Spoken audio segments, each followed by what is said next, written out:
কেমন আছো তোমরা? আশা করি এই গরমে সকলে খুব একটা ভালো নেই, তাই না? আমিও খুব একটা ভালো নেই, জানো তো। এত গরম পড়েছে, কেউ কি ভালো থাকতে পারে? তাই না? কিন্তু একটু ভালো থাকার চেষ্টা আর কি। সকালবেলা ভাতের মধ্যে জল ঢেলে দিয়েছিলাম, আর রাতের বেলা সেটা দিয়েই ভাবছি আজকে ডিনারটা সেরে নেবো। কারণ কি, সচরাচর তো তেমন ধারা পান্তা ভাত খাওয়া হয় না, কিন্তু এই গরমে খুব মন চাইলো খেতে, তাই জন্যে এত যত্ন করে আলু ভাজা, পেঁয়াজ দিয়ে আর ডিম ভাজা। বেশ দারুণ লাগে বলো না? খুব সুন্দর লাগে, তাই না? প্রতিদিনের এই বিধি নিষেধের মধ্যে থাকার থেকে যে ভাত, রুটি, স্যালাড, তারপরে জুস, যে যেটা খায়, ডিনারে যে যেটা নেয়, সেগুলো খাওয়ার থেকে এক একদিন এইসব খাওয়াও খুব ভালো, তাই না?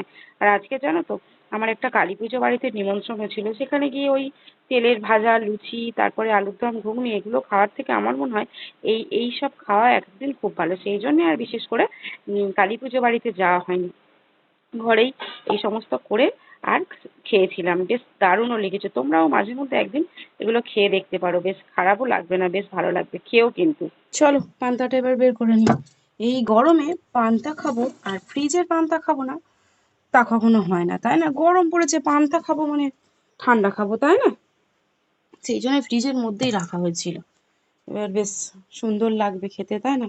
পান্তাটা মাছ ভাজাও ছিল, কিন্তু না, মাছ ভাজা খাওয়া যাবে না, আলু ভাজা আর ডিম ভাজা দিয়েই খাবো। চলো এবার ভাত টাতগুলো নিয়ে বসে যাই। আর অপেক্ষা কিসের, গরম গরম খেয়ে নেওয়া যায়। পান্তাটা যেহেতু একটু ফ্রিজ থেকে বের করেছি, ঠান্ডা একটু গরম হয়ে গেলে আর একদম ভালো লাগবে না। আমার ফ্রিজের পান্তাটা খেতে সত্যিই খুব পছন্দ হয়, খুব ভালো লাগে। ঠান্ডা খাবো তো ভালো মতো ঠান্ডা করে খাবো, যা হয় ওকে দেখা যাবে।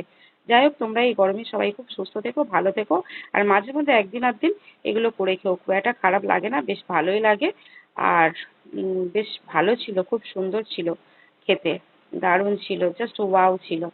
আর সব সাবধানে থাকবেন, সুস্থ থাকবেন, গরমে বেশি করে জল খাবেন, ফল খাবেন। আর কি বলবো, মাঝে মধ্যে এই খাবারটা করে খেয়ে দেখবেন, ভালো থাকবেন, সুস্থ থাকবেন। টাটা।